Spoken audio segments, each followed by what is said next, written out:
AMD is launching their flagship CPU. To that launch, they bring in the receipts, they bring in all the data that they have, and also they did a comparison with Intel's new lineup of hardware, which is basically the new Intel chips. This was very interesting because they actually did some comparisons and they actually showed it in their, little presentation, which gave me a lot of, joy to see AMD actually be in this position again. Because I remember when we were begging to buy Intel CPUs with very minimal performance and spending a lot of money to be able to get them. I'm bringing this to light because the PlayStation 5, Pro conversation is actually at hand. And I remember specifically when there was all this talk about it being all this stuff with the PC, and the PC community dived in and started running the numbers. You see, in this particular paradigm, when we talk about hardware performance, we usually do numbers. Everybody does it. The corporate side, the YouTube side and such. And most PlayStation players who were probably cheering for the Pro were not used to this level of scrutiny. I get it. But this is how it usually goes because these companies are asking you for money.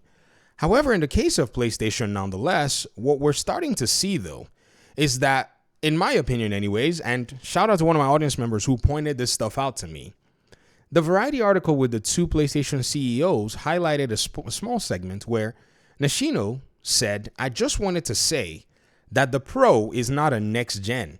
It is still in the PS5 generation." Yeah, we know that. PS5 Pro will do everything what PS5 does, or everything that PS5 does. I'm sure this is a typo. So it's a consumer choice.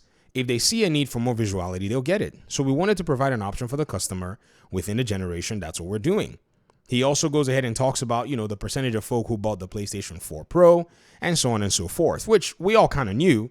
But it seems like, the executives of PlayStation are selling the PS5 Pro appropriately, but overhyped men seem to have overshot their own hands.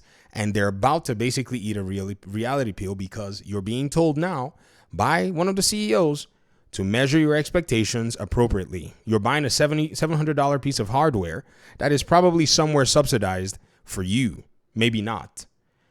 The interesting thing, though, is Sean Layden basically came out and said that this particular teraflop war in regard to, say, AMD and, in regard to PlayStation and Xbox has been won by AMD. I said this to you guys a long time ago. I said, guys, AMD is making the, devices that you're playing your PlayStation on, or your devices that you're playing your Xbox on. It's the same AMD that's making it all.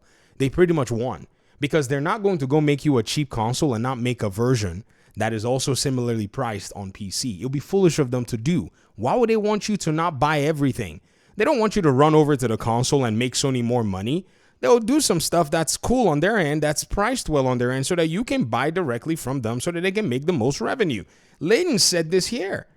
He said the real winner of the so-called console war is AMD. They're not a stupid company. They're not a foolish company. And this is what I tried to explain to our PlayStation community. And for the most part, it just seemed like everything falls on deaf ears when you start talking. And it doesn't, basically go into the point of pandering. Like, it's like everybody wants you to be that podcast guy that's going to say anything that's going to get their chats and get their donations. Like, who wants to live a life like that where everybody basically tells you what you want to hear rather than tell you the truth?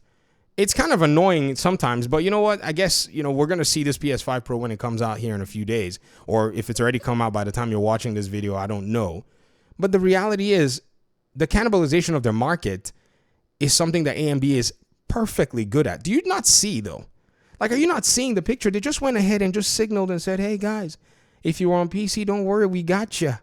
We not only have made the 7800X3D the beast of gaming, we have another one for you called the 9800X3D. Not only do we have the 9800X3D, when you compare it to what Intel is bringing, we still smoke them.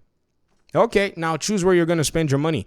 No serious PC gamer would even bother thinking there's a PS5 Pro. So all this talk about it's going to match PC gaming. Nonsense. Nonsense. You know what this 9800X3D also would do, right? It will create more market pressure to then drive down the prices of previously affordable CPUs in the gaming market. So you may be saying, but this is a $500 CPU. I know, but $500 CPU is not the same thing inside of a PS5 Pro. That's not what we're saying. We're talking about how within the $500 CPU category and $400 CPU category, you have really good performance, more options, and also the potential to drive down sales within the $100 category, $80 category, $120 category, and so on and so forth, thereby making PC builds under AMD's flagship components much more affordable. The CPU that I actually pointed out that I used for my $650 build, the one that I told you was going to be, well, not that I told you, actually hardware-wise outperforms the PS5 and I think will hold its own against the PS5 Pro. That CPU right now is $84 in the market.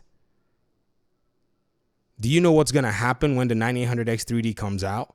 There will be a price fluctuation. The cheaper CPUs might see a little rise in prices, but then once supply levels out, there's going to be a dip as people start to move over to AM5. eBay is going to be flooded. Thereby, the new market is also going to receive pressure. This is kind of a cycle that we know about on the PC side anyways. And this is exactly what it is you're going to see. So if you're thinking about buying a PlayStation 5 Pro, maybe it's for your own purposes or whatever, but if you've ever thought about going to PC, there's not a better time for you to basically come in and invest in this ecosystem. It's super cool, ladies and gentlemen. I'm telling you. I saw a comment, and that's one of the reasons I actually made this video. This comment actually pushed me to say, yeah, I'm going to go ahead and talk about this. An audience member of mine said, you know, I own a PS5 for the comfort of putting in a disc, you know, and play. But the thing, you know, is that I'm already jumping into PC, into gaming, into PC gaming in 2025. Welcome. I got to give you some caveats, though. It's not necessarily going to be the easiest learning curve unless you're already comfortable with PCs. Maybe you work with them. You know, maybe you do your business and you do your jobs with them, so it won't be a problem, right, for you to be able to get it. But, man, PC gaming, so much fun. So much fun. So much freedom. You control your hardware. You control where you buy your software, how you buy your software from multiple sources.